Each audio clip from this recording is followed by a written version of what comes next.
Les cartographes, prospecteurs, peintres et photographes ont séduit le monde avec les richesses des montagnes rocheuses.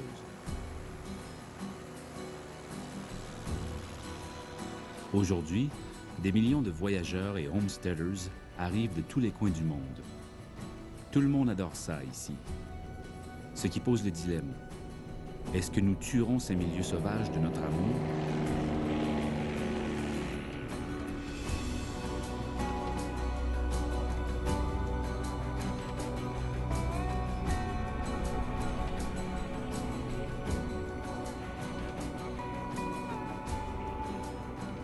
D'ici haut, on voit bien pourquoi on les a nommées les Rocheuses.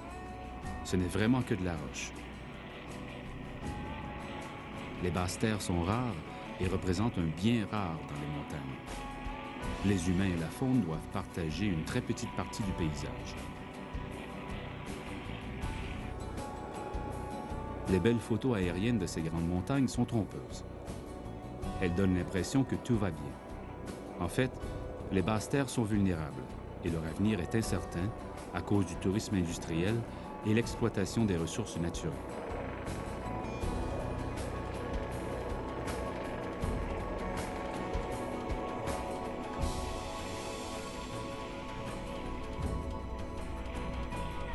Il y a 200 ans, une petite poignée de commerçants de fourrures européens ont réussi à se rendre jusqu'aux Rocheuses.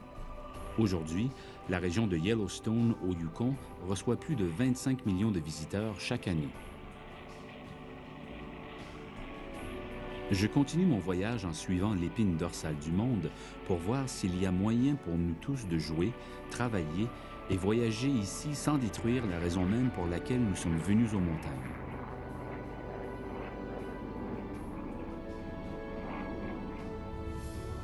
Cette Mecque de la récréation devient une zone de guerre. Les communautés sont divisées quant aux questions de développement. Les défenseurs de l'industrie et de la récréation se livrent bataille pour les territoires. Et les écologistes luttent pour protéger ce qui reste.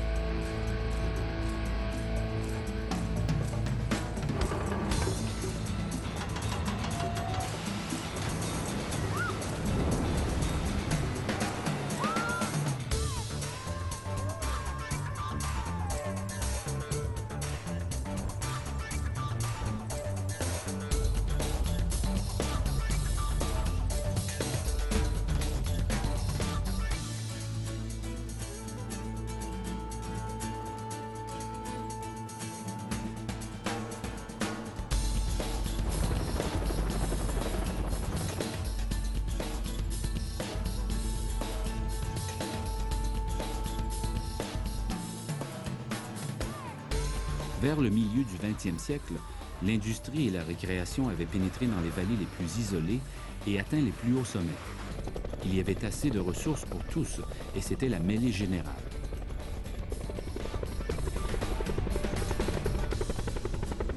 Le guide alpin et cinéaste Hans Moser était au bon endroit au bon moment. Il a été l'un des premiers entrepreneurs dans le domaine de l'aventure par hélicoptère. Hans a été témoin de l'explosion de la récréation alpine au cours des 50 dernières années. Je me joins à lui et à Margaret Moser pour une randonnée en ski dans les Monachie. Quand nous avons commencé à utiliser l'hélicoptère, je me suis dit que c'était fantastique parce que quand nous faisions des randonnées à ski, j'avais la chance d'entrer dans plusieurs zones qui étaient alors isolées. Mais chaque fois qu'on arrivait à une arête ou jusqu'à un sommet, on se disait « Mon Dieu, ce serait bon de skier là-bas », mais c'était quasiment une expédition juste pour se rendre jusque-là. Et tout d'un coup, nous avons eu l'hélicoptère et on se disait « Nous voilà, descendons en ski et la prochaine descente sera celle-ci et ensuite celle-là ». Et ça, c'était incroyable.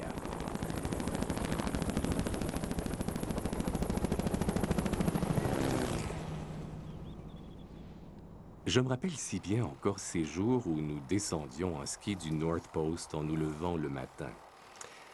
Nous nous posions sur le sommet du mont Conrad, directement sur le sommet.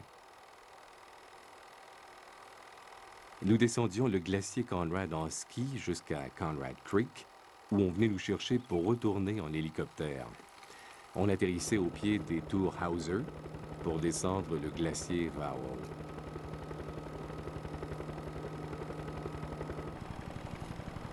C'était vraiment incroyable et tellement excitant. C'était quelque chose que j'aimais énormément.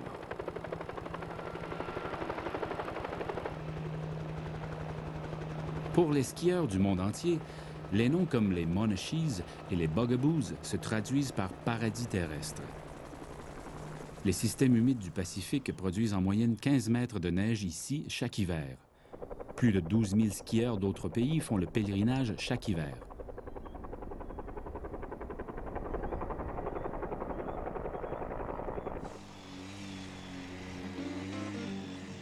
En 1964, j'ai mené un groupe de skieurs dans les Bugaboos, juste pour faire de la randonnée en ski. Nous y sommes montés et il y avait cette vue panoramique qui s'ouvrait devant nous et tous ces endroits pour skier. Et sur le coup, j'ai décidé que ce serait l'endroit où nous pourrions faire du ski à hélicoptère.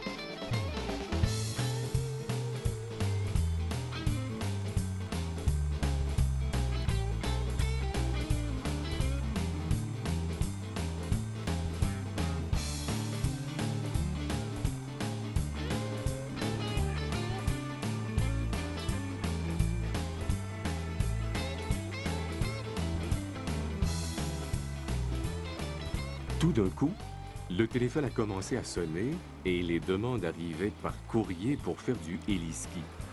C'était une véritable explosion. Ce que nous offrions était un produit tout à fait unique. Les clients avaient l'utilisation exclusive d'une grande zone et je me suis rendu compte aussi que lorsque les conditions météorologiques et la neige sont bonnes, il y a des possibilités quasiment illimitées pour faire du ski. Depuis 1965, il y a eu du ski sans limite, accompagné d'une véritable explosion de la récréation alpine. Je demande à Hans ce qu'il voit en regardant l'horizon aujourd'hui.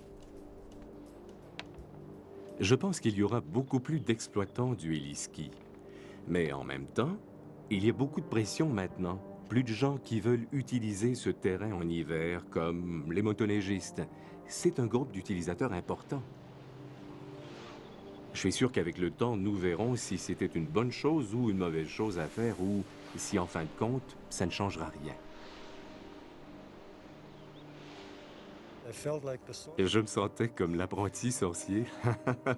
Et je n'arrivais plus à contrôler les esprits que j'avais invoqués.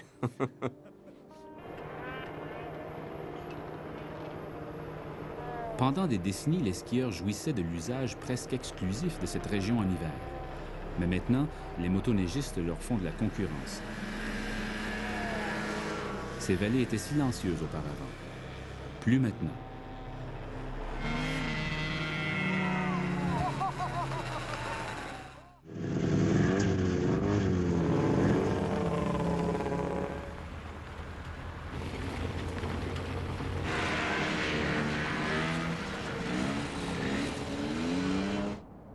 Valemount, comme plusieurs communautés de la Colombie-Britannique, se trouve en transition, d'un village forestier en dépression à une destination touristique. Cette transformation ne se fait pas sans conflit. Les usagers récréatifs sont en conflit pour les territoires. Ce qui est étonnant, c'est qu'ils se les disputent entre eux. À mon arrivée, la fête est dans l'air. Un sentiment de soulagement. Après des décennies de conflits et de négociations, les skieurs et les motoneigistes se sont enfin mis d'accord sur les frontières territoriales. L'amateur de traîneau Tony Parizzi était membre du comité négociateur. Il reconnaît ce que la motoneige, sport relativement nouveau, représente pour l'économie de son village. Je me sens très bien par rapport à ça. Sinon, je ne l'aurais pas signé. Je pense que les intervenants de Valemount y sont allés avec une bonne attitude. Nous avons choisi du bon monde. Une couple de filles, une couple de gars, des gens d'affaires bien équilibrés, des gars de traîneau comme moi. C'était dur, ça vous arrachait le cœur. Parfois, on voyait les fourches et les torches, vous savez.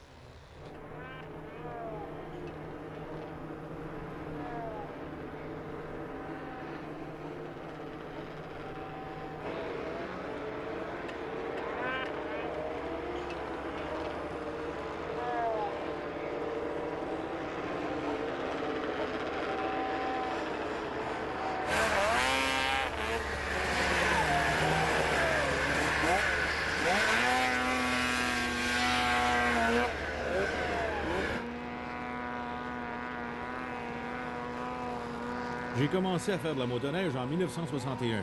La première que j'ai conduite était une 9 chevaux et avait une vitesse maximum d'environ 15 000 à l'heure. Avec les années, j'en ai eu de plus en plus grosses. Je viens de vendre une 800 Highmark qui avait probablement 135 chevaux. Et j'en ai commandé une nouvelle, une 1000, qui a sans doute plus de 160 chevaux. Il y a eu beaucoup de changements. Dans les vieilles, on pouvait y aller au printemps, c'est tout. Avec les nouvelles qu'on a aujourd'hui, on peut avoir 2 pieds de poudre et on y va, sans problème, n'importe où. Cela a donné accès à des régions qu'on n'avait jamais vues. Et nous avons tellement de possibilités maintenant que nous entrons en conflit avec les skieurs et les skieurs. Ils ont des hélicoptères, donc ils peuvent aller plus loin que nous. Ça a changé tellement. Je me demande comment ça sera dans une trentaine d'années. Ouais, c'est cool. Je ne sais pas. C'est le fun. Ça donne de l'adrénaline, mais... je ne sais pas, à part ça. OK, Vinny aimerait dire quelques mots. Bon, tout le monde, quand vous montez la colline, les lampes seront... vous voyez les 2 fanions rouges? Continuez tout droit.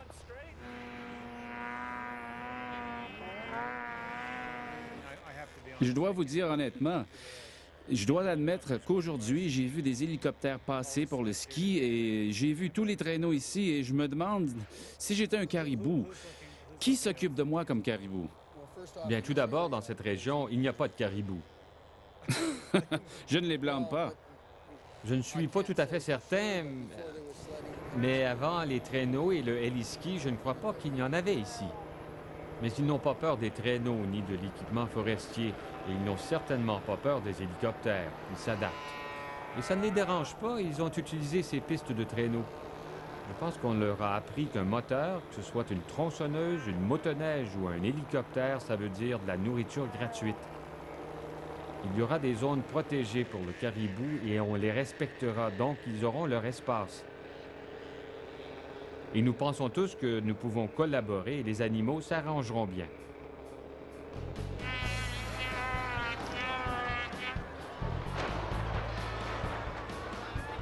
C'est comme les rodéos ou n'importe quel autre événement sportif. Les courses, ça se fait depuis longtemps. Les gens viennent de partout. On met au point le moteur et c'est la course.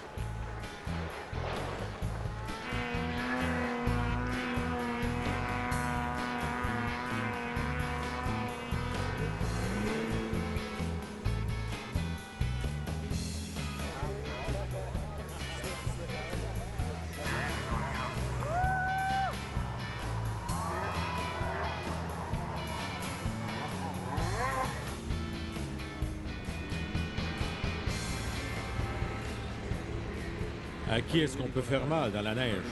Oui, elles font un peu de bruit, mais il n'y a rien autour de toute façon. On ne voit rien. Le corbeau ici et là, mais rien ne vit ici en hiver. On ne peut pas faire mal sous 10 pieds de neige. On ne peut pas faire mal à quoi que ce soit. Je ne pense donc pas qu'ils prendront les motoneiges et diront non, on ne peut pas. Parce que c'est une des seules activités qui reste où un gars a un peu de liberté. Si on n'a pas le droit de faire ça, qu'est-ce qu'on veut faire?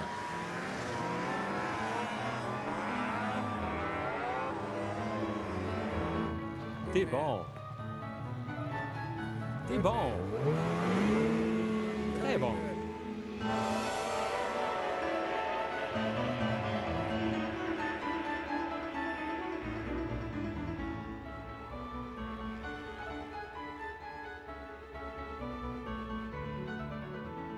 Je ne sais pas ce qu'ils ont, les Canadiens et les Américains aussi.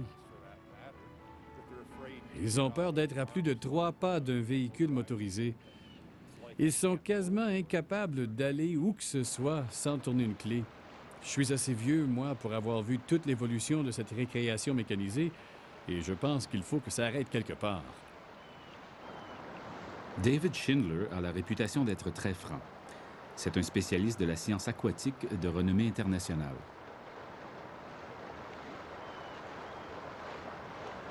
Il craint qu'avec des millions de touristes attirés aux montagnes, l'impact cumulatif à notre source d'eau soit dévastateur.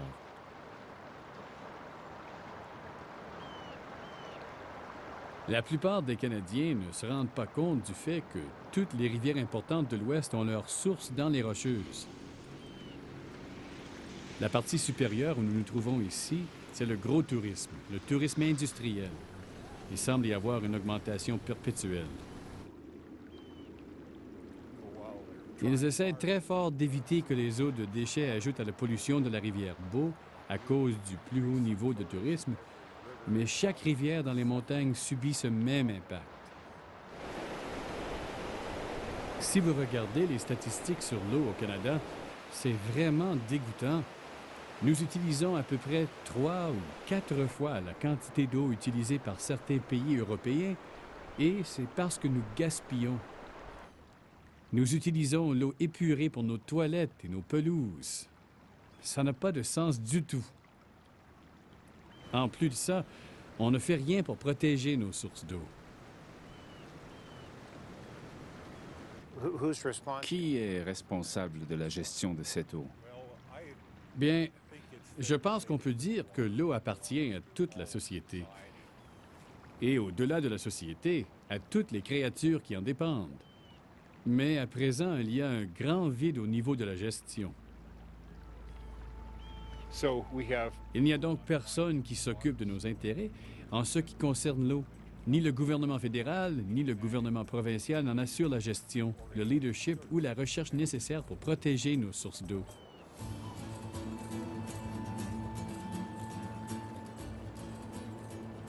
La protection la moins coûteuse possible pour assurer l'eau de haute qualité, c'est la protection des bassins hydrographiques qui la fournissent. Mais nous les développons plus tôt.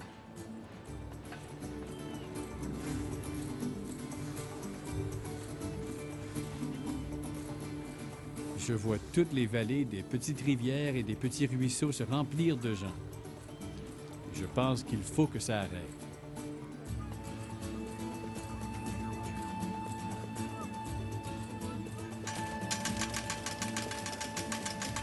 À mon arrêt suivant, je découvre que parier sur le développement dans les Rocheuses est une entreprise risquée.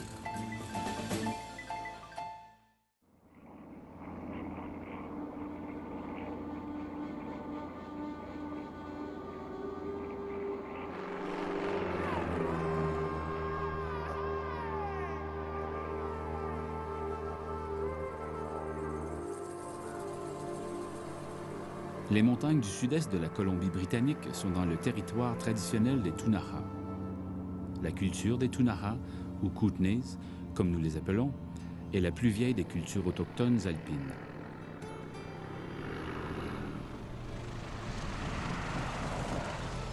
Au cours des 200 dernières années, le commerce de fourrure, la ruée vers l'or et l'industrie du charbon ont réclamé les ressources naturelles du territoire traditionnel des Ktunaxa. Maintenant, les usagers récréatifs réclament un droit à l'arrière-pays. Sophie Pierre est le chef du conseil tribal des Ktunaxa. Elle dit « Assez, c'est assez ». Laissez faire le discours sur les droits, le droit de faire de la motoneige dans l'arrière-pays. On n'a pas de droit si on ne s'occupe pas de ses responsabilités d'abord. Chef Sophie a joué un rôle clé dans la conversion en hôtel 4 étoiles de l'ancienne école résidentielle à laquelle elle a été forcée d'aller comme enfant. J'essaie de comprendre ce qui semble être une contradiction. Elle est à la fois promoteur immobilier et écologiste. C'est l'impact continuel des êtres humains sur l'arrière-pays. C'est l'impact environnemental et aussi l'impact sur les autres espèces. Les animaux, les arbres, les plantes, tout. C'est cet impact constant que nous avons. Et j'ai beaucoup de soucis quand j'entends ces gens qui ont les meilleures intentions dire qu'ils veulent protéger l'environnement pour leurs petits-enfants. Ils ont les mêmes sortes de valeurs que nous, mais ils parlent de leur droit d'aller dans l'arrière-pays et de déranger l'arrière-pays. Ce n'est pas du tout la bonne attitude. Il ne faut jamais mettre ses propres droits avant ses responsabilités. Il y a donc des endroits où on ne va pas, c'est tout, comme aller au sommet des montagnes et détruire l'habitat pour le caribou. Les êtres humains n'ont pas besoin d'être au sommet des montagnes, c'est là que les caribous ont besoin d'être.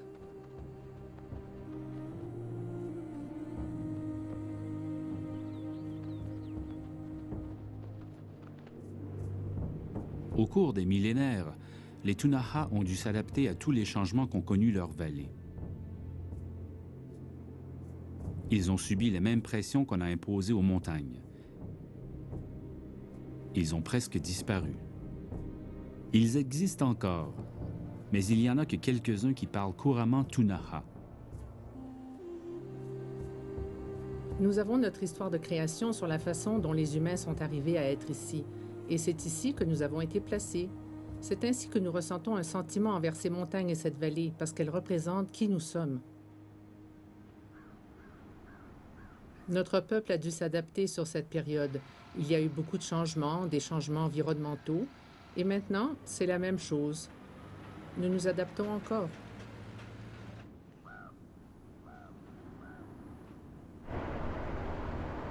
Depuis le contact, notre peuple a très peu participé à toute l'industrie qui se poursuit. Nous étions là sur le côté à regarder tout ce qui se fait et nous avons vu toute la richesse prise de nos terres. Nous avons donc besoin de commencer à faire des choses nous-mêmes aussi et à changer notre façon de faire des affaires. Plutôt que de simplement demander à quelqu'un de nous donner quelque chose, il nous fallait aussi donner et être impliqués.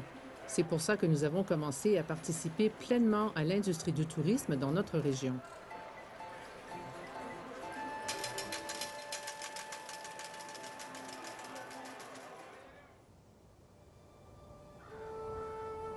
Sophie a passé à travers ces portails quand elle était enfant.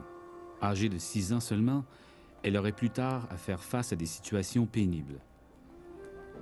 J'avais vraiment peur de monter ces marches-là et de rencontrer les sœurs. Ma mère m'a simplement passé aux sœurs. Ici, c'était le dortoir intermédiaire. Et je me souviens d'avoir été obligée de venir ici. Plusieurs filles devaient venir pour une infraction ou une autre. On nous faisait passer à la lanière de cuir. Et si jamais nous parlions Ktunaxa ici, les sœurs n'aimaient pas ça du tout et on se faisait souvent laver la bouche au savon. Notre langue est vraiment en danger de disparition. Il y a très peu de gens aujourd'hui qui le parlent couramment. Si on perd ces gens-là, notre langue disparaîtra pour toujours parce qu'on ne peut pas retourner à une mère patrie quelque part pour la reprendre. Elle existe ici et c'est tout.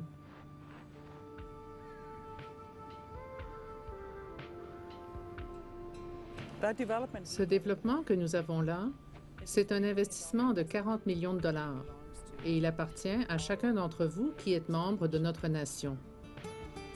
La raison pour laquelle nous l'avons construit, c'est pour assurer votre avenir, pour que vous ayez un endroit où aller pour vos premiers emplois ou pour faire carrière dans l'industrie de l'hospitalité. Je ne crois pas que les montagnes ont besoin d'un autre casino ou d'un autre terrain de golf. Mais Sophie m'inspire. Les Ktunaxa auront besoin de son leadership dans cette entreprise à risque élevé.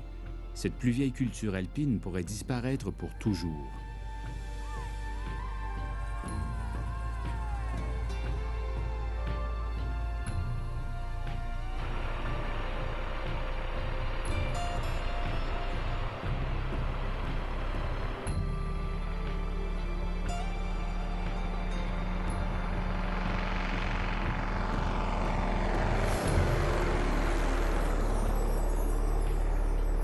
Il est temps de retourner chez moi.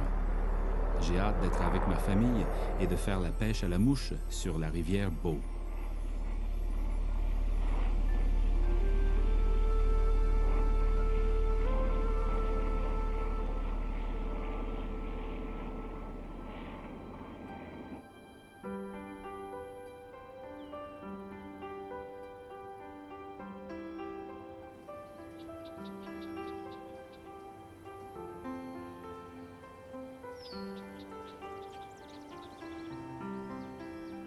Je suis chanceux de vivre dans le parc national de Banff.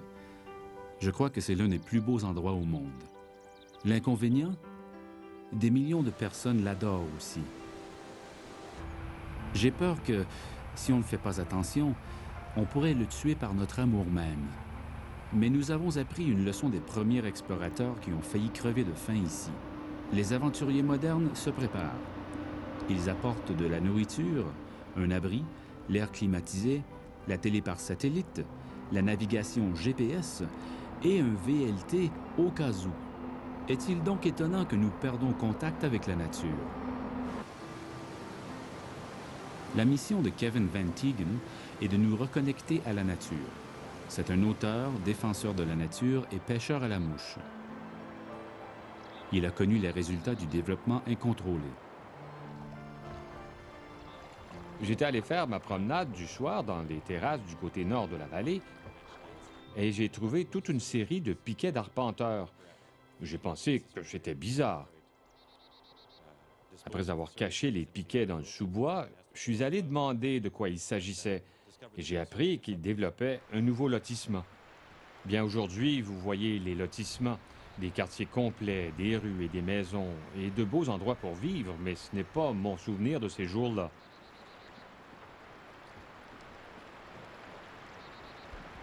À l'époque, c'était l'ère d'hivernage du mouflon à grosses cornes, du cerf-mulet. Il y avait des ours qui mangeaient les raisins d'ours au printemps. C'est un pays très riche, mais pas à l'intérieur du parc national. Et quand j'ai mentionné ça à un de mes amis qui était très actif dans la protection de la nature à l'époque, il m'a regardé et a dit « Tu sais, c'est zoné pour le développement et c'est pas dans un parc national. Alors je ne sais pas pourquoi ça te préoccupe. » Ça m'a vraiment réveillé. Je pensais que tout ce que nous avons fait en créant ces parcs nationaux, c'est tracer une ligne autour de certains endroits pour dire « cet endroit est plus spécial que les autres ». Mais la nature n'a pas créé un endroit plus spécial que les autres. Tous les endroits sont spéciaux. Et si nous voulons vivre de façon à soutenir la nature à l'avenir, c'est une chose que nous devons savoir et apprécier. En descendant la rivière avec Kevin et Dan Bell, je me rends compte d'un problème. L'existence des parcs nationaux nous a induits à croire que les milieux sauvages sont protégés pour l'éternité. Pas vrai. Si en quittant un parc national, les gens ne comprennent pas que les écosystèmes sont tous interconnectés, que la nature ne s'arrête pas aux frontières et que les choses que nous faisons ont un impact partout, nos parcs nationaux ne servent à rien.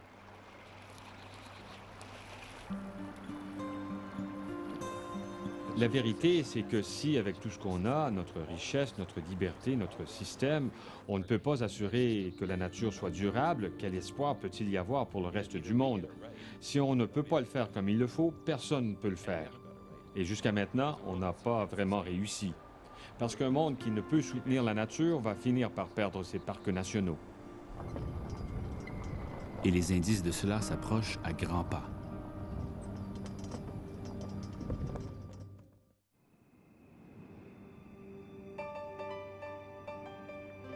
Les parcs nationaux étaient là au départ pour développer le tourisme et les revenus.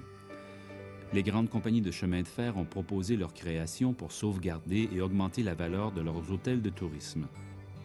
Au début du 20e siècle, les gouvernements avaient appris que les visiteurs adoraient la faune et que si on protégeait les animaux, il y aurait plus de revenus du tourisme. Le parc national de Banff a été élargi à presque 20 fois sa taille originale.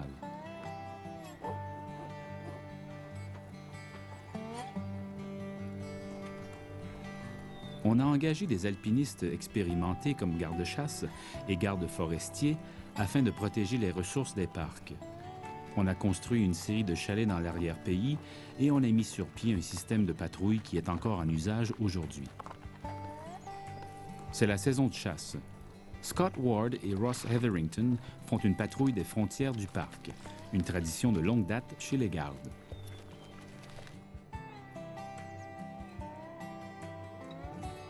Les deux hommes couvrent un territoire de quelques 500 km² dans l'arrière-pays. Ils doivent tenir compte du portrait global. On a établi ces parcs avec des frontières politiques à l'esprit, et je pense que nous devons penser davantage à l'écosystème dans son ensemble et essayer de gérer les choses au niveau de l'écosystème plutôt qu'à l'intérieur des frontières des parcs eux-mêmes. Nous devons essayer de collaborer avec les communautés à l'extérieur du parc pour créer une zone tampon et réduire la pression sur la faune et sur l'utilisation du terrain à l'intérieur du parc. Cela fait plus de 30 ans que Scott patrouille dans l'arrière-pays. Il a rencontré beaucoup de chasseurs qui suivaient la frontière du parc. Son mandat est de s'assurer que ces derniers ne traversent pas la ligne.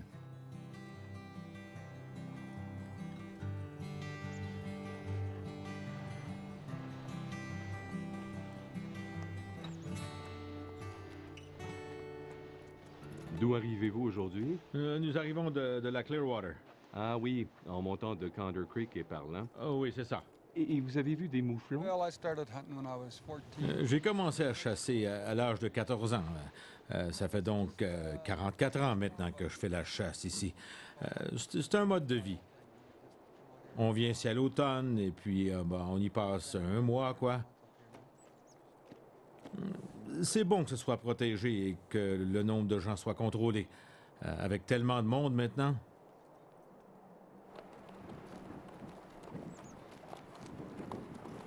Quand je suis arrivé au parc la première fois, l'accès aux zones frontalières était beaucoup plus ouvert que maintenant. Il y avait beaucoup de gens qui venaient chasser à côté de la frontière du parc avec des véhicules 4 roues motrices. Mais au cours des 20 à 25 dernières années, ils ont éliminé ça. Et maintenant, les véhicules à moteur sont interdits à la limite du parc. Les gens doivent venir à cheval ou avec un attelage ou à pied. C'est donc devenu plus isolé pour les chasseurs depuis que j'ai commencé. Je pense que c'est une chose positive parce qu'il semble que les chasseurs qui sont là maintenant doivent travailler fort et doivent montrer une certaine expertise pour se rendre ici. Ils sont probablement de meilleurs chasseurs et sont probablement plus conscients de l'environnement que ceux qui chassaient avec des véhicules 4 roues motrices. Les terrains à côté du parc jouent un rôle essentiel comme zone tampon pour réduire l'impact de la civilisation. Je pense que c'est extrêmement important d'avoir ces zones tampons. Imaginez le développement qu'il y aurait si ces zones n'existaient pas.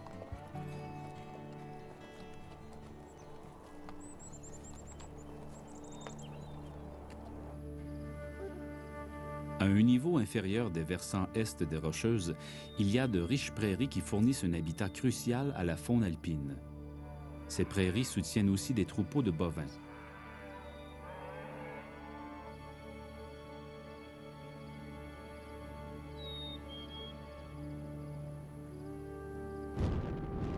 Les exploitants de ranch, ici, menacés par l'exploitation du pétrole et du gaz et par le développement immobilier, ont été obligés d'adopter une nouvelle philosophie de gestion de la terre.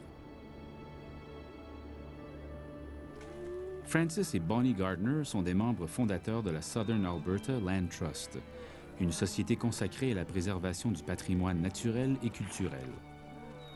Un de leurs principes fondamentaux est que leurs pâturages servent de zone tampon entre le développement et les milieux sauvages des montagnes. Ce qu'il faut savoir à propos de ces versants de l'Est, c'est qu'ils fournissent de l'espace pour l'environnement. Il y a toutes sortes d'animaux qui en dépendent. C'est le dernier endroit où ils peuvent essayer de survivre. Il y a les grizzlies, les loups et les cougars et tous les autres plus petits qui vivent sur ces terres. Et comme l'élevage de bestiaux n'est pas une utilisation intensive du terrain, il y a beaucoup d'espace autour du bétail. Le gibier a également sa place pour se déplacer. Ce que nous avons donc ici, c'est que ces terres de contreforts servent de coussin à la pression dans la zone verte. Coussin des activités récréatives, entre autres. Et le coussin peut absorber pas mal de pression. Mais si jamais un jour le coussin subit un coup et il y a fracture, les grands prédateurs et toute la faune qui vivait là, peu importe la raison, que ce soit les lotissements, la faune, la maladie, le pétrole, quelle que soit la raison, les grands prédateurs quittent, sans laisser de signe. Et personne ne sait qu'ils sont partis. On ne peut pas dire à une personne sur la route numéro 22 qu'il y a 10 grizzlies de moins sur la colline ici, parce qu'on ne le sait simplement pas. Tout le monde veut venir vivre ici maintenant. Ils veulent tailler un morceau des collines pour avoir leurs 10 acres et regarder la belle vue. On ne peut pas les blâmer, mais le grand public et le gouvernement doivent comprendre que les impacts sont beaucoup plus importants que ça. Les vues qu'offre le parc national Waterton, dans le sud-ouest de l'Alberta, sont parmi les meilleures des Rocheuses. Le parc offre également une excellente vue d'un développement immobilier sur sa frontière nord. Le propriétaire Jim Garner me fait visiter le lotissement de sa famille. D'après Jim, ceux qui aiment la nature n'hésiteront pas à payer pour un champ de vision libre du paradis terrestre. En bref, nous avons décidé, ma famille, ma femme et moi, nous avons décidé qu'il fallait faire quelque chose de différent pour survivre ici. Mais l'agriculture subit énormément de pression en ce moment. Alors, Afin de vivre ici, la vue est excellente, mais on ne peut pas manger la vue. Il faut diversifier ses opérations et c'est pour ça qu'il y a environ 8 ans, nous avons décidé de prendre 100 acres de la partie est de notre ranch pour en faire une zone résidentielle de campagne et créer 23 terrains de ce genre. Pas tellement pour Angel et moi, mais pour assurer l'avenir de nos enfants et de nos petits-enfants. Si nous n'avions pas diversifié nos sources de revenus, Angel et moi ne serions plus ici parce que ce n'était plus possible. C'était tout simplement impossible. Je rencontre ici des gens du monde entier, des gens qui aiment venir visiter les montagnes à Waterton. C'est merveilleux de parler avec eux. C'est ça qui est bien. Lorsqu'on a son propre magasin, je peux prendre du temps pour bavarder avec eux. J'apprends beaucoup en leur parlant et je m'assure qu'ils auront une belle expérience. Un ami comme vous, c'est un cadeau de Dieu. Voici mon petit coin des enfants, plus ou moins ce qui est à la portée des petites mains. Et puis ici, bien, il y a les oursons, bien entendu, de la GRC, que les touristes adorent apporter chez eux. Nous avons des bougies pour ceux qui les aiment, ou même une crème glacée, si vous voulez. Il y a beaucoup d'exploitants de ranch dans cette région dont l'arrière-grand-père a construit le ranch. Ça doit être vraiment dur, très dur. J'ai de la sympathie pour eux parce que c'est une très belle vie. C'est une vie de grande qualité, une excellente façon d'élever une famille.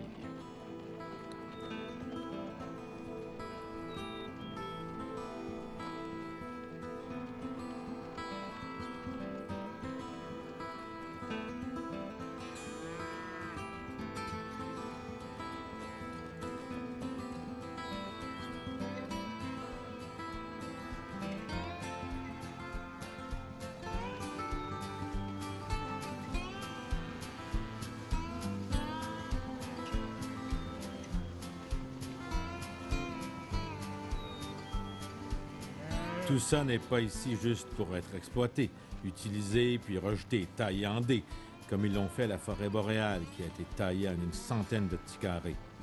Et nous devons en assurer la continuité, en considérant la faune, le parcours naturel, l'eau et toutes les autres raisons que vous voudrez ajouter à la formule.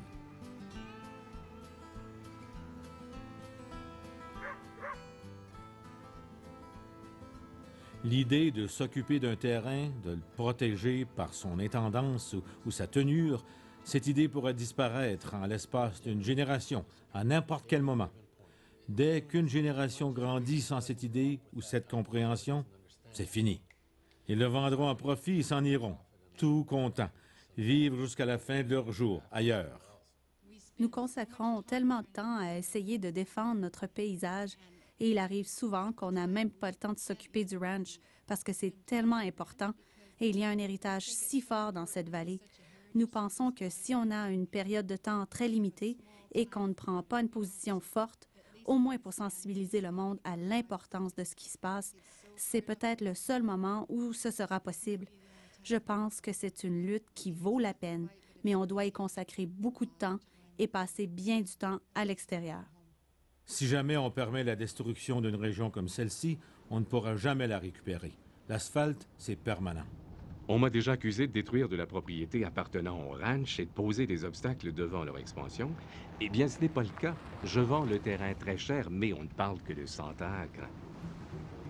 Nous croyons que nous avons fait la bonne chose et nous avons rencontré beaucoup de gens très aimables et il y aura beaucoup de gens très gentils qui viendront leur offrir ce que nous croyons être une très belle vie. C'est ce que nous croyons avoir ici, le paradis terrestre. J'ai l'intention de mourir ici. Je veux dire, je ne veux pas vivre ailleurs.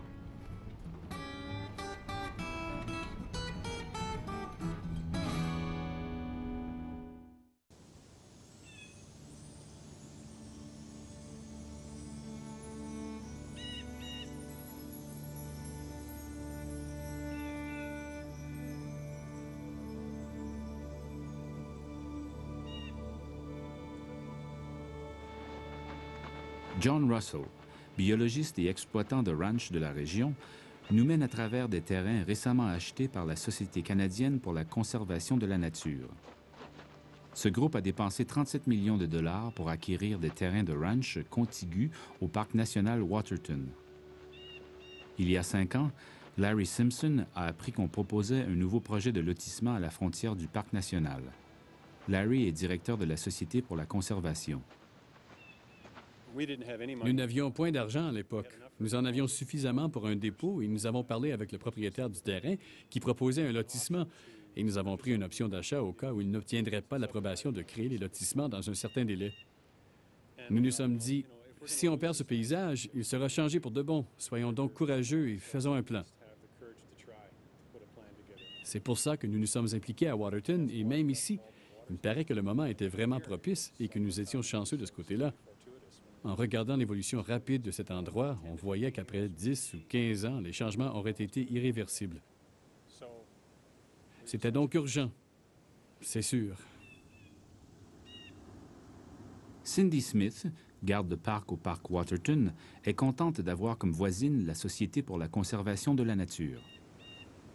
Nous encourageons bien sûr la Société pour la conservation de la nature à faire son travail. Par exemple, le travail sur le versant des Rocheuses, juste au sud d'ici, montre qu'un grizzly a besoin de 800 km² comme domaine vital. Waterton a 525 km² et on sait qu'une bonne partie de ça, c'est de la roche. Alors, comme Larry dit, nous avons besoin des terres avoisinantes pour aider à maintenir ces populations dont le parcours est si vaste, que ce soit les carnivores ou le wapiti.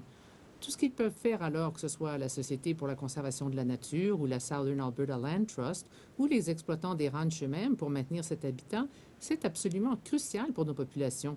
Je pense que les gens commencent à se rendre compte qu'on ne peut pas simplement regarder un élément de façon isolée. Il faut considérer l'ensemble.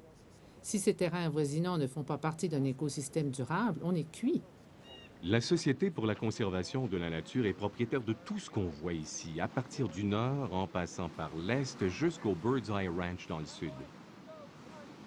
Alors nous sommes complètement entourés. Nous sommes quasiment une île ici. La Société pour la conservation de la nature a ajouté beaucoup de valeur à notre développement et à notre projet.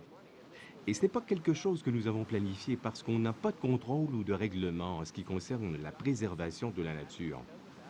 Ils ont fait des choses à cause du parc national. Et c'est un coin du monde qui est tellement beau et c'est préservé. Encore une fois, comme je disais, si la Société pour la conservation de la nature veut acheter ce terrain, qu'il y ait d'autres maisons construites là-dessus ou non, venez donc à la table. Nous sommes flexibles. Nous sommes prêts à parler avec n'importe qui. Nous avons dû quasiment mettre en vente notre ranch. Nous avons tout hypothéqué afin de pouvoir compléter notre projet. Et j'ai toujours de la difficulté en voyant ces groupes environnementaux radicaux qui s'attaquaient à nous. Une attaque contre moi, c'est une chose, mais contre ma famille. Écoutez, je peux être gentil, mais si vous voulez vous battre, appelez-moi. Mon numéro est dans l'annuaire. Les prix des terres sont probablement de 1 500 à 2 000 $ l'acre. Et l'économie de l'élevage ne supportera pas plus d'environ 700 $ l'acre. Donc la formule est établie de façon à favoriser une fragmentation continue. Et je ne vois pas comment ça va changer, à moins qu'il y ait des stratégies élaborées pour empêcher cela. Et c'est ce que fait la Société pour la préservation de la nature. Oui, et des autres organisations comme la nôtre, bien sûr. Si on maintient un bon ranch, bien géré, c'est bon pour l'industrie bovine et c'est bon pour la nature aussi.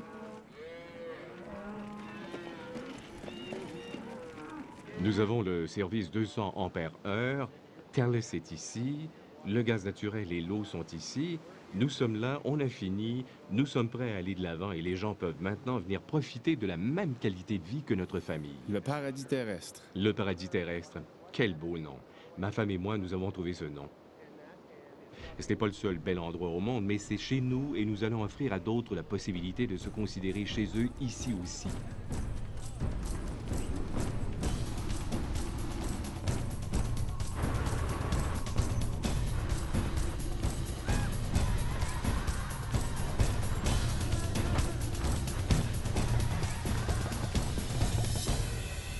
En 1911, 150 automobilistes ont traversé l'entrée du parc. Maintenant, il y en a 8 millions et selon les prévisions, ce chiffre doublera d'ici 20 ans. Notre amour envers les montagnes exigera de la souplesse, un engagement à long terme et la volonté de travailler pour trouver des solutions.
Le Piper Super Cub est une légende qui date de 40 ans.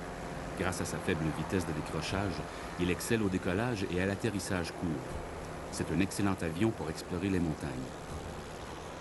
Je suis chanceux de piloter un Cub dans une des dernières grandes régions sauvages du monde, les Rocheuses. C'est une région qui, selon les Autochtones, est l'épine dorsale du monde. Ils l'appellent les montagnes lumineuses.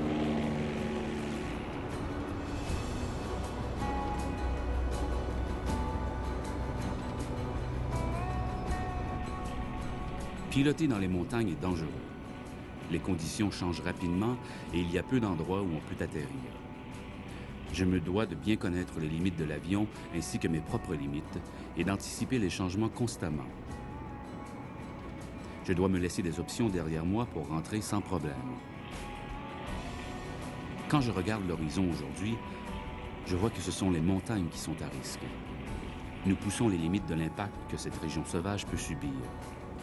Est-ce qu'on ne voit pas la rapidité des changements? Je crois qu'il ne nous reste plus beaucoup d'options. Venez avec moi pendant que je poursuis mon voyage le long de la colonne vertébrale du monde. Nous allons rencontrer des gens qui ont consacré leur vie à s'assurer que nos milieux sauvages demeurent intacts. Nous voyagerons du nord du Wyoming, suivrons la ligne continentale de partage des eaux jusqu'à l'extrémité nord des Rocheuses à la frontière du Yukon. On commence à appeler cette région de plus d'1 million de kilomètres carrés le cœur sauvage de l'Amérique du Nord. Notre voyage commence à Yellowstone par une histoire à succès sur la réintégration de la faune.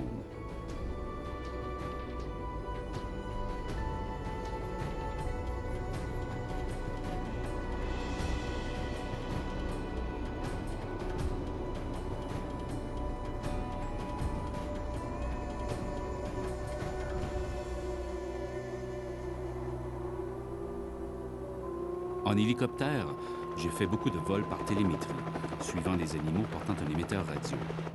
C'est excitant pour moi, mais ce n'est pas du tout un plaisir pour les animaux. J'ai commencé à me demander combien d'animaux de plus nous devrons chasser et médicamenter afin de poser un émetteur avant d'avoir suffisamment de données. Mais Doug Smith offre de bons arguments en faveur des émetteurs. C'est le biologiste du parc responsable de ce programme de rétablissement des loups qui s'est avéré un si gros succès. Partout où on va, les loups sont controversés. Dans toutes les régions du monde où ils se trouvent, cet animal pose un problème important. Je suis pour les colliers parce que je me considère pro-loup. Si on a des loups dont l'habitat s'étend d'ici jusqu'au Yukon, c'est mieux d'en savoir quelque chose. Et il faut savoir où ils sont, comment ils vivent, comment ils se rendent d'un endroit à l'autre, où il y en a beaucoup, où il n'y en a pas beaucoup. Et il faut gérer tous ces facteurs. Parce qu'une chose qui est arrivée, c'est que la population humaine augmente partout. Donc, les colliers sont très importants. Je vais rencontrer Doug Smith à l'aéroport Gardiner. Il m'explique qu'on fait un recensement des loups 2 fois par année à Yellowstone. On fait une référence croisée des observations aériennes et terrestres pour assurer l'exactitude. Smith écoutera attentivement les signaux des colliers émetteurs pour comparer ensuite ses observations avec celles de son équipe de recherche sur la Terre.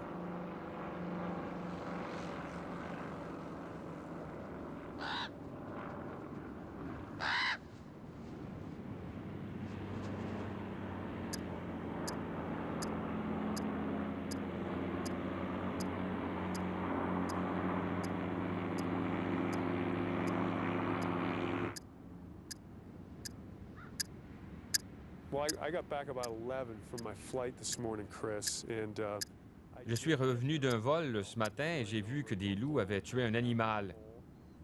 Est-ce que vous avez vu quelque chose aussi? Nous n'avons pu voir l'animal tué comme tel, mais nous étions satisfaits qu'il y en avait un. Il y avait une trentaine de corbeaux qui s'envolaient lorsqu'un loup entrait dans la carcasse. Il y avait quelques aigles à tête blanche et des aigles dorés.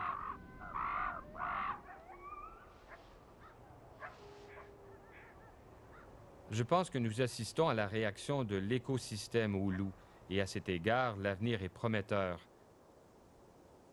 Mais l'avenir des loups dépend tellement des êtres humains, ce qui semble poser le plus grand problème, partout où il y a des loups, même au Canada. Mais j'ai l'impression que sur le plan biologique, il y a des choses très intéressantes qui se passent. Un retour surprenant. Cet endroit avec les loups, du point de vue de la biodiversité, s'en tire bien, c'est certain.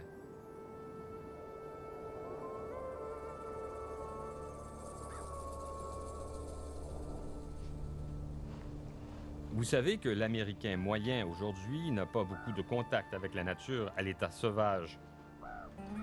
On peut venir ici et voir ce grand carnivore, et d'autres carnivores aussi, juste là, dans la vallée. Pas de télévision, mais en nature. Nous aimons ça.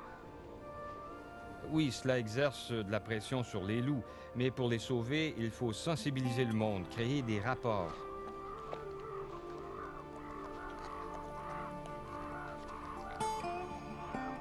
Je dirais tout de suite que j'avais tort.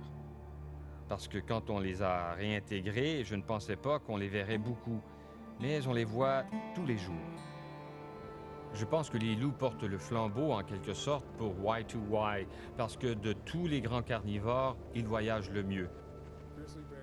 Les grizzlies ne voyagent pas très bien et les cougars encore moins. Mais un loup peut simplement se lever et parcourir 500 000. Donc, s'il y a une chose qui peut unir cette chaîne de montagnes, recréer des liens, ce sont les loups. En réintégrant cet animal-là, ça boucle la boucle. C'est sauvage, mystérieux. On ne peut pas tout contrôler. Et c'est une tendance chez nous, ce désir de tout contrôler. Et cet animal a défié cette influence. Et ils paieront de leur vie pour ne pas se laisser contrôler par nous.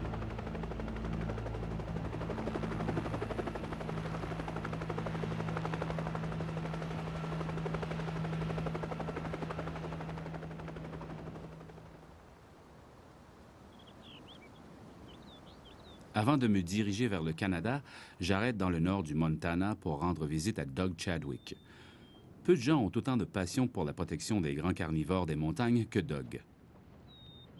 Et personne n'a écrit sur eux de façon si éloquente, comme il le fait souvent pour National Geographic. Ce qui est à noter concernant les ours, c'est qu'on peut se fier à leur goût. Si l'eau ou l'air est suffisamment bon pour les ours, on sait que c'est de bonne qualité. Tous les autres animaux qui vivent là pourront continuer à rester là. C'est suffisamment sauvage parce que les ours continuent d'y vivre. Il s'agit de trouver une façon de laisser ce qu'il leur faut tout en prenant ce dont nous avons besoin dans la même région. Je pense qu'on peut y arriver, mais il faut arrêter de penser en termes d'eux là-bas et nous ici. Il faut trouver des façons de traverser ces zones. Nous pour aller à un autre environnement humain et eux pour passer à un autre lieu sauvage. Je ne veux pas non plus donner l'impression... Ce ne sont pas des oursons, ce sont des grizzlies. Ils peuvent t'enlever la tête d'un seul coup de patte. N'importe quel grizzly peut faire ça. Mais les présenter tous comme ça, imprévisibles, amateurs de viande rouge crue, des bêtes de terreur qui font la chasse à l'homme la nuit, c'est de la folie. Les distributeurs automatiques tuent plus d'humains que les grizzlies, en tombant sur eux. La nature n'est pas une collection d'espèces, mais plutôt une collection d'endroits ou d'habitants. C'est un processus dynamique qui évolue constamment. Un flux d'énergie et de matière. Je ne peux pas imaginer vivre dans un pays sans grizzly, sans loup, sans cougar, sans wapiti et sans chevreuil. Ce que je trouve quand je me promène dans un endroit où il y avait autrefois des ours, des grizzlies, mais où il n'y en a plus, c'est comme si quelqu'un avait mis du Prozac dans mon verre, par exemple. Oui, c'est un beau paysage pastoral. Pas plus. Je ne vis pas à ce niveau-là l'existence. C'est comme si quelqu'un avait enlevé ça de moi. Tous mes instincts ne fonctionnent pas pleinement. Je ne sens pas ce que le vent apporte.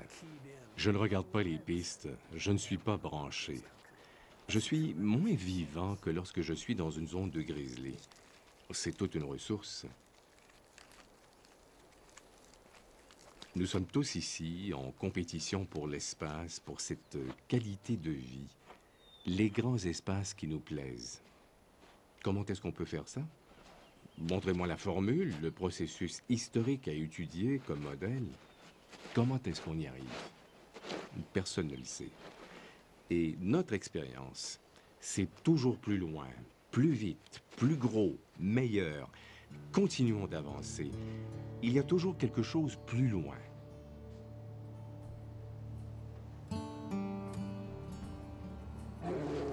Les gens trouvent, je pense, qu'il est très difficile d'imaginer les choses plus de 2 ou 3 ans à l'avenir.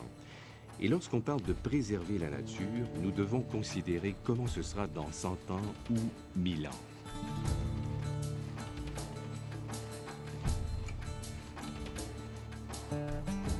Andy Russell a été la première personne à se mettre très près des grizzlies avec une caméra. Ces films ont commencé à changer notre perception du grand ours.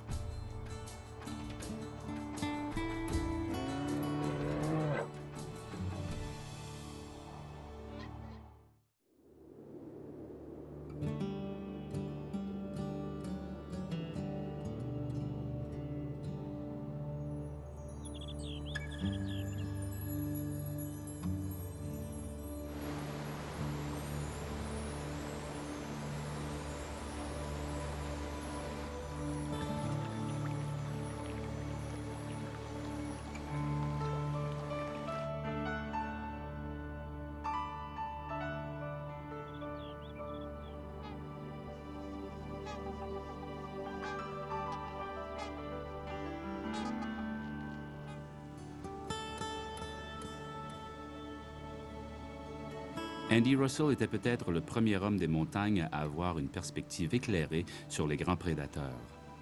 Maintenant octogénaire, Andy aime toujours les excursions au Hawk's Nest, son chalet dans les terres de Contrefort près de Pincher Creek en Alberta. Andy, je pense que nous avons une belle journée pour aller au Hawk's Nest. Ah oui, n'importe quel jour, c'est une belle journée pour y aller.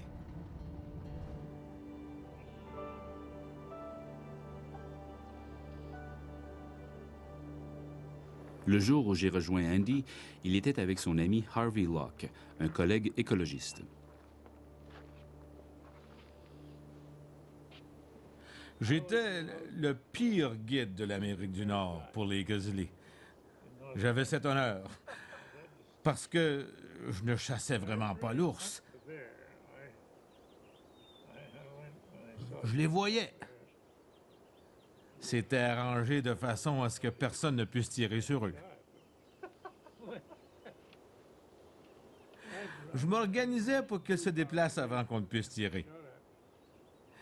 Je l'ai fait de façon à ce que les chasseurs ne sachent pas ce que je faisais.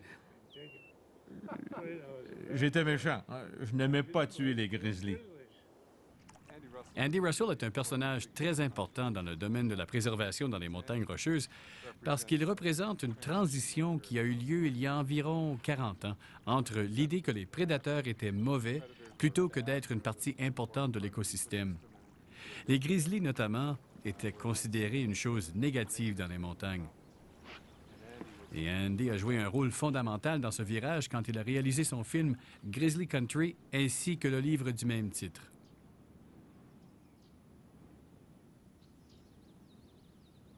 À un moment donné, vous avez décidé de tourner un film sur les ours. Oui. Et c'était le premier film sur les grizzlies, n'est-ce pas? Oui, le premier au monde. Quand nous avons commencé à tourner ce film, nous portions des fusils, les gars et moi. Et nous n'avons rien eu. Pas plus de 10 pieds de bonnes images d'ours. J'ai dit, je sais ce qui ne va pas. Ils savent que nous avons des fusils. Et j'ai dit qu'il fallait laisser les fusils le printemps suivant. Et Dick m'a demandé ce que nous ferions si un ours nous attaquait. J'ai dit qu'il faudrait prendre un pas de recul, lui faire face et lui parler pour le dissuader. Ne me demandez pas pourquoi, mais je suis convaincu qu'il savait qu'on ne portait pas de fusil.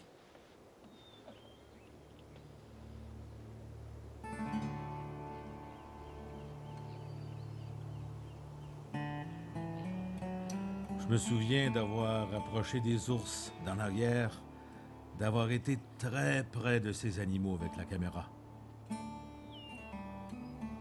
C'était très enrichissant.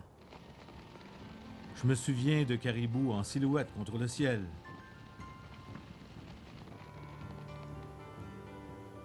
D'avoir vu de gros orignaux mâles tremper leur bois dans l'eau du lac Wonder. Ce serait amusant de pouvoir y retourner et regarder encore.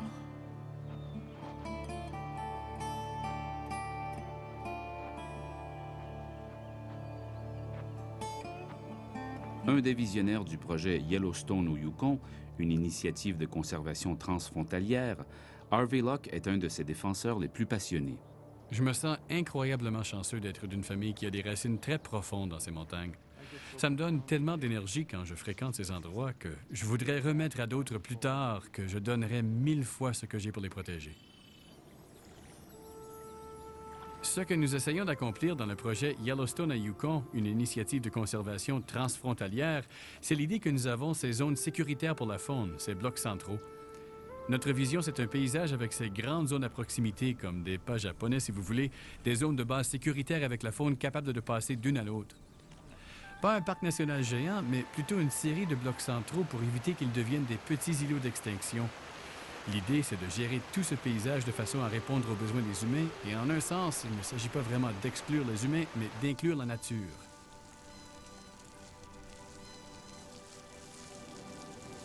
Une chose que nous sommes très lents à reconnaître dans notre monde occidental, c'est la puissance de choses qui ne sont pas conformes à la raison et qui ne sont pas axées sur la raison et l'économie. Et une chose concernant ce paysage ici, les montagnes rocheuses, c'est qu'il y a un certain pouvoir, une force qui résulte du fait d'être dans ces endroits qui est quasiment transformationnel. Les aires de nature sauvage donnent la possibilité de se connecter, ce qui est toujours présent, mais on ne se permet pas de ressentir ça lorsque nos vies sont tellement affairées et occupées dans le monde électronique. Au 19e siècle, on disait que ces endroits avaient une qualité, une sublimité qu'il s'avérait spéciale à connaître. Cela a donné lieu à tout le concept du parc national. L'idée qui consiste à laisser certains endroits à l'état sauvage à cause de leur pouvoir et leur impact sur les gens, du fait qu'ils font ressortir les meilleures qualités des individus. Une partie de cette puissance résulte du fait qu'on sait qu'on est dans un endroit intact, que notre espèce a été suffisamment humble pour permettre à ce lieu d'être un endroit spécial. Un aspect de cette humilité, c'est d'assurer la survie de choses comme les grizzlies qui sont plus puissants que nous. D'habitude, on contrôle tout ce qu'on peut contrôler et lorsqu'on dit non, nous allons trouver les moyens de permettre aux grizzlies de partager un paysage avec nous. Même s'ils pourraient nous tuer, ça fait partie de l'aspect magique de l'endroit. Le fait de savoir que cet animal existe dans ce paysage enrichit l'expérience et fait ressortir notre humanité. C'est qui nous sommes en tant qu'animaux. Nous ne parlons que d'une petite fraction du continent d'Amérique du Nord. Et je sais que d'autres personnes ont d'autres endroits préférés ailleurs. Mais cette région est sans pareil. Non seulement sur ce continent, mais je ne crois pas qu'il existe un autre écosystème montagneux au monde qui soit aussi diversifié sur le plan biologique, aussi riche, vivable et avec 2 pays stables, qui va survivre avec tout ce qui vit là.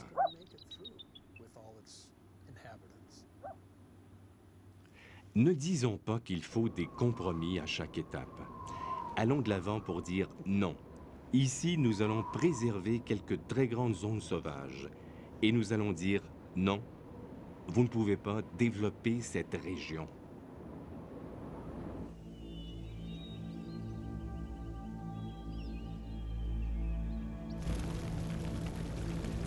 Pour préserver certaines grandes zones à l'état sauvage, il faut y mettre le feu.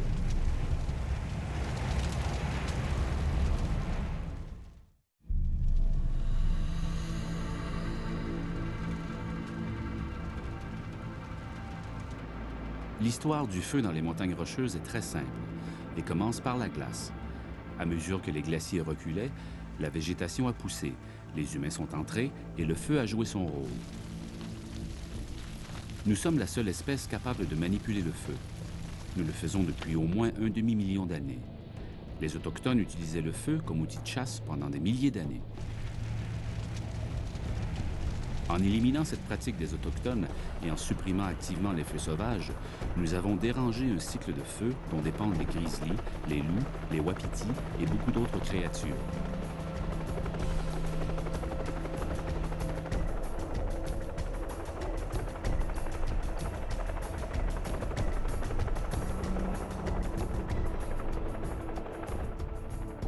Nous reconnaissons maintenant qu'il faut encore mettre le feu aux montagnes.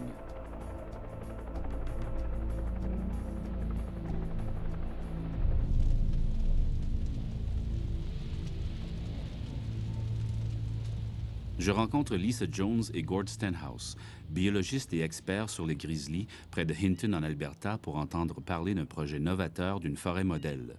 Gord explique le rôle important du feu dans la vie d'un grizzly. En passant à travers la forêt ici, vous voyez qu'il y a eu beaucoup de régénération, de nouveaux arbres qui poussent. C'est un excellent habitat pour le grizzly. Également, dans ce type de forêt, avec toutes les différentes sortes d'herbes, il y a beaucoup de chevreuils qui viennent. Et les grizzlies, bien sûr, mangent les ongulés.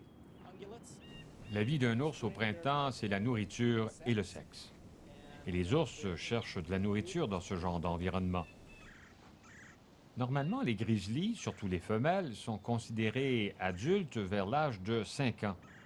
Elles ont leur première portée à environ 6 ans et il y a des ours dans cet environnement qui ont des oursons à l'âge de 4 ans. Pourquoi? La nutrition. Lorsqu'on a une faune avec une bonne source de nourriture, il y a davantage de reproduction. Et je pense que c'est ce qui se passe ici chez les grizzlies. Je suis déçu d'apprendre que, comme les loups de Yellowstone, plusieurs grizzlies de la forêt modèle portent des émetteurs radio. Mais en entendant le point de vue de Gord là-dessus, je suis encouragé. Attraper les ours et leur attacher à un émetteur radio est une pratique dont j'espère voir la fin au cours de ma carrière. Certains de nos projets en cours nous permettront d'aller en ce sens, j'espère. Nous savons que l'ours subit des effets lorsqu'on le capture et lui attache un émetteur, des effets que nous devons reconnaître. Et personnellement, j'aimerais voir la fin de cette pratique. De tous les 10 ours dans la forêt idéale, combien ont des colliers? Bien, chaque année, nous essayons de garder à peu près 20 ou 22 ours avec des émetteurs radio dans cette région. Et on a estimé qu'il y a quelques 80 ours dans la région, donc le quart des ours portait une radio-émetteur. Les ours ont besoin de grands espaces dans lesquels ils peuvent se promener. Ils font face constamment à toutes sortes d'activités avec les opérations forestières, minières et pétrolières. Et ils sont capables de laisser faire les hommes sans causer de problème. Ils peuvent donc se montrer capables de coexister. Mais il n'y a pas d'habitat magique. Ils ont besoin de plusieurs habitats différents et ils se déplacent constamment entre ces habitats. Alors vous voyez l'ours retraverser, se diriger vers le sud en traversant la route numéro 16. Elle s'en vient par ici. Elle monte, elle va traverser la 16 et vous la verrez jusqu'ici, elle s'arrêtera ici pour un moment. Et ça, c'est la montagne Roche-Miette qui est l'entrée du parc national Jasper. Cette ours va donc traverser et vous voyez qu'ici, c'est sa route vers le nord, quand elle va au nord le 5 août. À peu près 6 heures plus tard, elle revient et traverse le même chemin. Il faut savoir que lorsqu'elle a traversé la route ce jour-là, il y a eu, je crois, 5000 véhicules qui ont traversé l'entrée du parc Jasper. Au cours d'une période de 3 semaines, cette ours a voyagé près de 200 km en suivant cette voie. Ce que nous voyons ici, c'est le premier ensemble de données que nous avons reçues de notre nouveau collier émetteur en liaison avec un satellite. Et c'est le premier collier au monde qui est sur un ours et qui peut transmettre les données aux chercheurs par ligne de téléphone satellite. Et cet ensemble de données montre que c'est un ours que nous avons attrapé dans la région de la rivière Panther, qui est à l'est du parc national de Banff, au coin nord-est. L'ours a été attrapé le 16 juin. C'est un mâle adulte d'environ 450 livres. Il a passé 2 jours aux environs et a décidé de se diriger vers le sud. Le 20 juin, 4 jours plus tard, il est passé par ici et a continué de descendre par ici. Il a passé du temps ici. Il a trouvé soit quelque chose à manger, comme un jeune orignal, ou quelque chose de gros, soit une ours. Et il a passé du temps là. Il se dirige maintenant vers l'est et il était ici le 24, c'est-à-dire hier. Nous pouvons téléphoner à cet ours n'importe quand et lui demander de transmettre ses coordonnées actuelles. Nous n'avons plus à harceler ou à déranger l'ours. Encore, ce serait un excellent développement dans le domaine de la recherche sur la faune, et c'est certainement important pour notre programme de recherche. Notre but est de développer ces mêmes outils pour toute la province, d'avoir une carte de l'habitat sans couture et rendre celle-ci disponible à tous ceux qui prennent des décisions qui portent sur la gestion des terres dans l'habitat du grizzly. Avant ce projet, si l'on avait un projet de construction d'une route dans un habitat de grizzly, les responsables disaient « S'il vous plaît, ne tuez pas de grizzly ». Et c'était quasiment tout ce qu'on donnait en termes d'orientation. Maintenant, on peut dire « Attendez une minute, on va sortir notre carte pour voir quel habitat vous allez traverser. Regardons sa valeur au grizzly et planifions ça. Faisons le meilleur travail possible. » En ce qui concerne la construction des chemins, c'est sans doute le projet de recherche sur les grizzlies qui a vraiment souligné l'importance de la sagesse en déterminant comment les chemins seront construits dans cette zone. On vient de compléter les 5 premières années du programme de recherche et à présent, nous voyons les partenaires locaux élaborer des plans qui réduiront de 25 % la construction de chemins. Aucune compagnie ne veut être connue comme celle qui a vu le dernier grizzly dans la région. Alors les gens veulent de nouveaux outils, ils veulent de nouvelles connaissances, et c'est ce que fait la forêt modèle, fournir ces choses.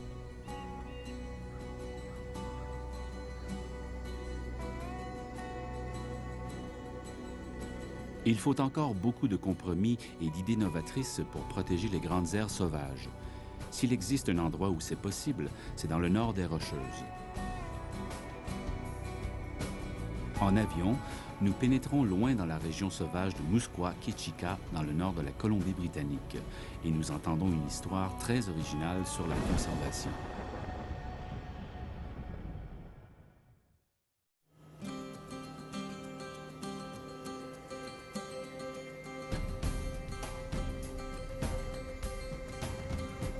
C'est l'extrémité nord des Rocheuses canadiennes, bien loin des sentiers battus. En bas, nous voyons la région appelée la Musqueam-Ketchikan. C'est une vaste région sauvage qui a le potentiel de demeurer ainsi, grâce à une désignation spéciale de gestion des terres. D'une manière ou d'une autre, ces 6 millions d'hectares seront protégés du développement incontrôlé.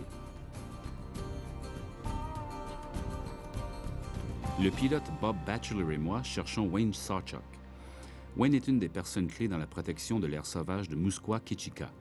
Il poursuit une excursion à cheval de 2 mois le long de la ligne continentale de partage des eaux, servant de guide à 2 scientifiques qui œuvrent à concevoir un plan de conservation pour la Musqueam-Ketchikan. Wayne et moi avions convenu de nous rencontrer à un passage de la rivière Prophet, mais le moment de notre rencontre dépendra de la météo. J'espère le voir aujourd'hui parce que la pression barométrique est en train de baisser et nous sommes loin d'une réserve d'essence.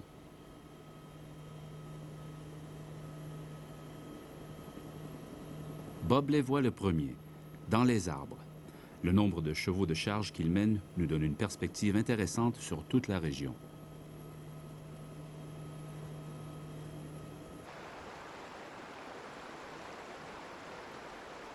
Wayne est accompagné par son neveu Dylan et la biologiste Kim Hannemeyer.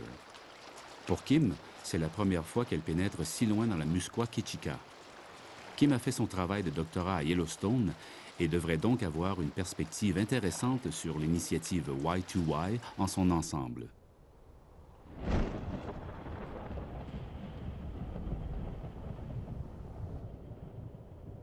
Bob et moi savons que ce n'est pas un orage passager, mais plutôt une dépression qui s'installe. Nous discutons nos options et décidons qu'il faudra arrêter et faire un camp, sachant que nous pourrions être ici un bon moment.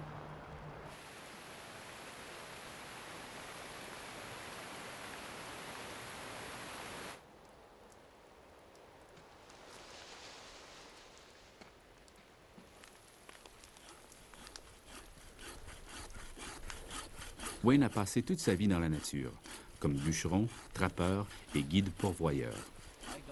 J'ai eu l'idée qu'il fallait protéger cet endroit. C'est trop bon. Alors j'ai commencé à réunir les guides pourvoyeurs et les trappeurs pour essayer de voir ce que nous pouvions faire pour le protéger.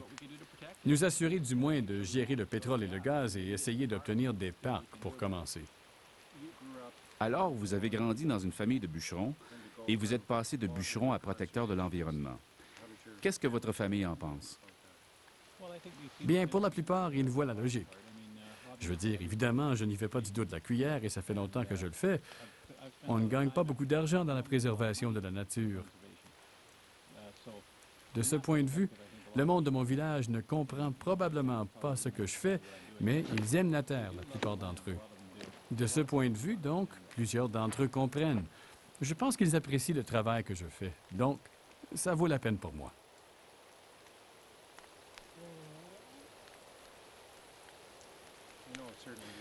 Je sais que la plus grande raison pour laquelle l'histoire de la Musqueam Ketchikan m'attire, ce sont les intervenants. C'est vraiment une initiative de la base. Je pense que la plupart des gens qui y sont actifs sont des gens qui utilisent la terre ou bien qui la connaissent du moins. C'est ça qui fait la force du projet, je crois.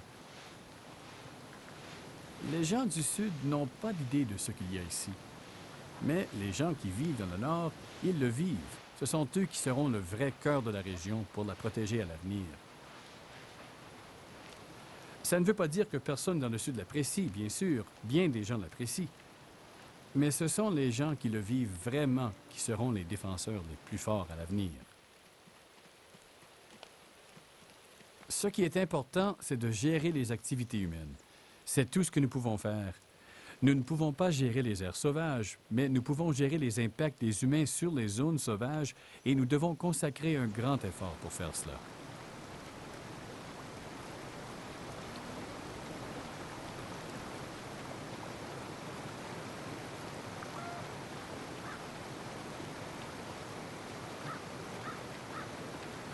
J'admets que je n'ai jamais vu autant de faune à un seul endroit. C'est incroyable. Les animaux savent que nous sommes là, mais nous pouvons nous approcher si près d'eux.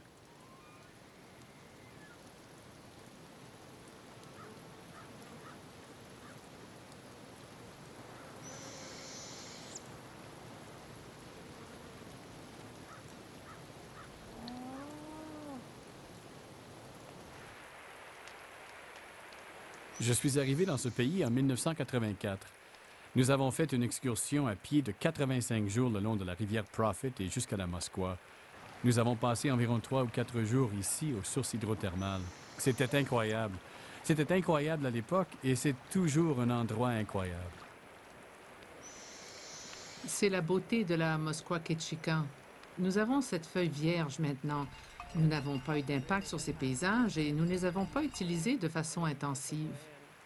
Nous avons donc l'occasion de faire les choses comme il le faut dès le départ, comparé aux régions du Sud où nous essayons de trouver des remèdes à des modes d'exploitation du passé qui ont vraiment nui à l'écologie de la région.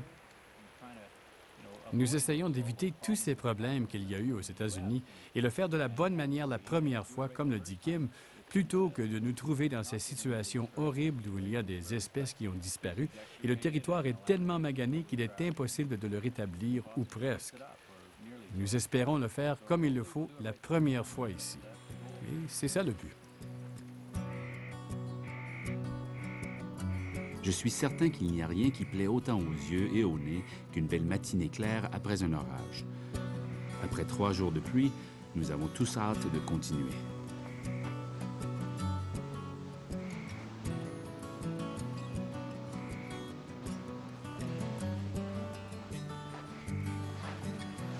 On peut sentir la vie de cet endroit. On ressent la vie qui en émane.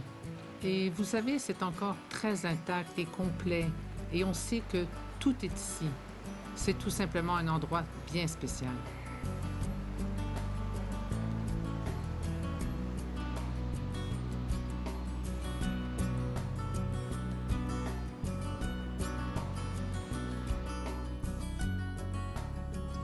Nous nous reverrons bientôt, Wayne et moi. Nous serons tous les deux à une réunion de l'initiative Y2Y près de la frontière du Yukon.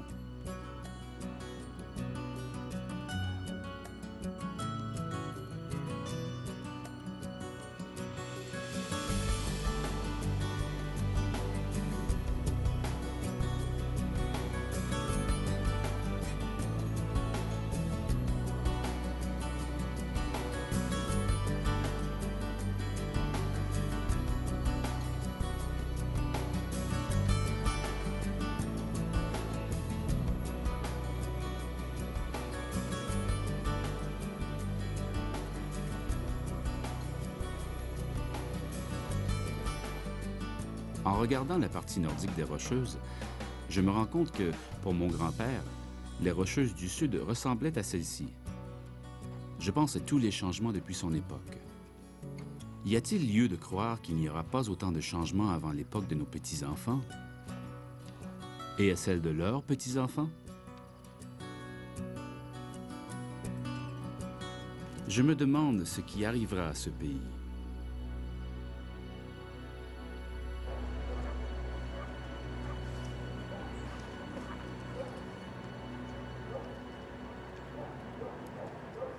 En arrivant à Watson Lake, au Yukon, je prends des arrangements pour voyager en amont sur la rivière Dease. J'ai hâte d'assister à cette réunion du projet Yellowstone au Yukon. Ce sera un événement intéressant.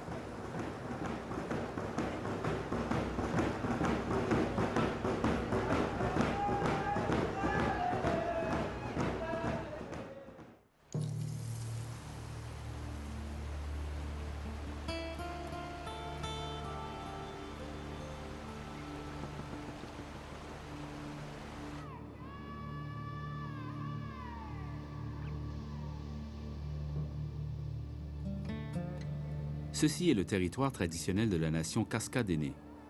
Cela semble être un pays éternel avec beaucoup d'histoires à raconter. On entend des tambours de l'autre côté de l'eau. Il y a plus d'une vingtaine de groupes d'autochtones et d'écologistes au camp.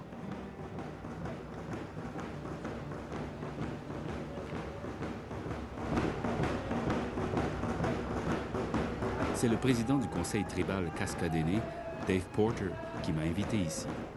Je tiens à souhaiter la bienvenue à nos amis, dont plusieurs que je n'ai pas vus depuis des années, et aussi aux visiteurs que nous avons invités dans notre territoire traditionnel. Une chose qu'on a tendance à oublier dans nos études sur le système des montagnes rocheuses en Amérique du Nord, c'est le fait que ces montagnes et cette tranchée ont été utilisées pendant plusieurs milliers d'années par les Autochtones. Et la meilleure façon d'exprimer cela, c'est le fait que nous appelions le système des montagnes rocheuses Denetana, ce qui se traduit dans notre langue par « sentier du peuple ».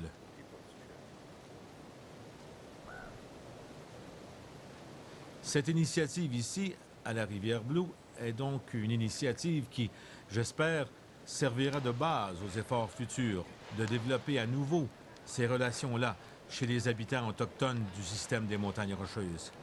Et j'espère qu'à un moment donné, nous pourrons commencer à rétablir les liens entre plusieurs de ces pistes anciennes qui sont là depuis des milliers d'années. Wendy Francis est la présidente du projet Yellowstone au Yukon, une initiative de conservation transfrontalière. C'est notre grande occasion de mettre en place des pratiques novatrices, et c'est l'endroit pour le faire. Voici où nous pourrons travailler avec les communautés des Premières Nations et planifier la préservation avant que le développement n'arrive, avant la construction des routes et des puits de pétrole et de gaz, afin de créer une mosaïque à l'intérieur de laquelle le développement... je veux dire qu'il y aura des îlots de développement dans une mer de préservation. C'est ça la vision pour le Nord. Et c'est excitant. C'est excitant d'entendre parler d'une nouvelle vision pour le Nord, d'entendre de nouvelles idées, d'écouter de vieilles histoires et de rencontrer Dennis Porter du conseil consultatif Musqueam-Ketchikan. Le monde devient plus petit, surpeuplé. Comme l'environnement dans lequel nous sommes ici. Si nous ne nous en occupons pas bien, il disparaîtra. Les jeunes se poseront des questions à propos de notre intelligence et de notre relation avec eux.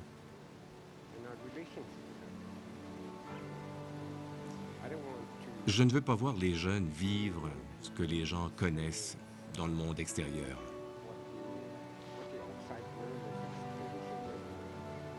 Ils seront responsables de cet environnement après notre départ.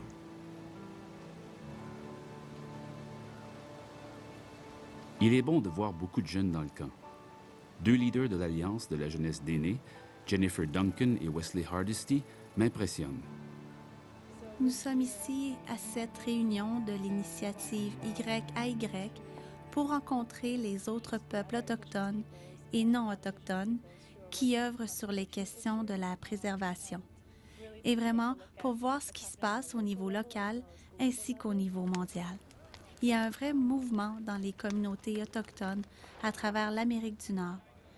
Les jeunes leaders autochtones se lèvent pour reconnaître notre rôle comme intendants traditionnels de la Terre. Et nous sommes ici pour protéger nos droits. Donc, nous assumons notre place. Et c'est très excitant de travailler avec d'autres jeunes autochtones de tous les coins du continent et d'être stimulés par leur travail et de transmettre à leurs organismes nos connaissances d'aînés traditionnelles que nos aînés nous ont transmises. C'est vraiment excitant.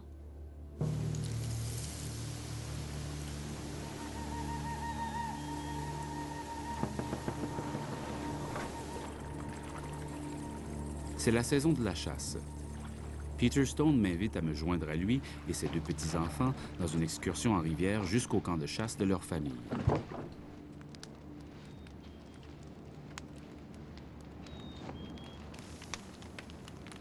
L'idée, c'est d'emmener le jeune Jory à sa première chasse à l'orignal. Est-ce que tu as hâte d'aller chasser l'orignal? Oui. Oui? Et d'attraper un orignal cette fois. Ma première impression, c'est que Jory, âgé de 5 ans, est bien jeune pour aller à la chasse. Mais j'apprends ensuite que Tia, qui a 10 ans, est déjà une chasseuse expérimentée. Je te gage qu'il n'y a pas beaucoup de filles de 5 ans, 6. filles de 6 ans, qui ont pris un si gros orignal. J'ai de la difficulté à m'imaginer qu'il y en a plus qu'une. Non, je ne pense pas. Non? Quand on ira chasser l'orignal ce soir, qu'est-ce qu'on va faire quand on va quitter le bateau? Il faut pas faire de bruit, hein? Nous allons être vraiment silencieux parce qu'ils entendent de si loin. C'est bizarre. C'est une histoire ancienne. Pour le jeune Jory, comme pour ses ancêtres avant lui, ce sera un rite de passage, sa première chasse. Tia et Jory, nous sommes prêts. Venez-vous?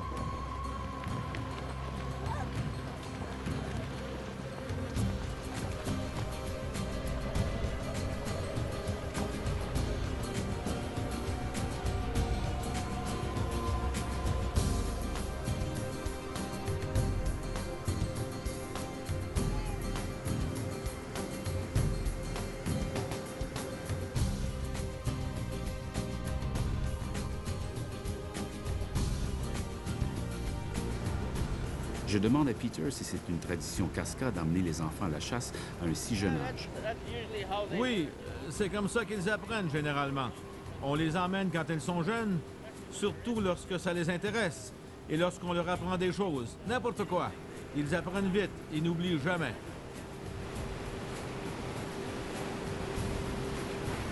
Jory était déçu de ne pas revenir avec un orignal ce premier jour. Mais son grand-père lui a expliqué qu'il ferait bientôt froid et que les orignaux mâles sortiraient de la forêt. Il a assuré Jory que s'il est patient et vise bien, il pourrait avoir du succès. En accompagnant Jory sur sa première chasse, un enfant de 5 ans qui apprend tout sur la vie et la mort dans la nature, j'ai eu une vision de comment nous allons sauver le cœur sauvage de l'Amérique du Nord. Je crois que c'est une chose aussi simple et profonde que de bien instruire nos enfants. Introduisons-les à la nature. Permettons-leur de la toucher, de la ressentir dans leurs os. Et quand ce sera leur tour, ils en prendront soin. Qu'est-ce que j'ai appris de ce voyage? Que c'est le moment décisif. Dommage que ce soit notre génération. Ce serait bien de passer sans problème, nous amuser et raconter des histoires autour du feu de camp à propos de nos excursions dans l'arrière-pays quand il y avait encore des grizzlies et des loups. Mais c'est à nous de mener cette lutte. C'est à nous et à ceux qui nous suivront. Si nous ne relevons pas ce défi, nous sommes des lâches. Et nous sommes pires que des lâches si nous ne sauvons pas ces lieux sauvages. C'est le moment décisif.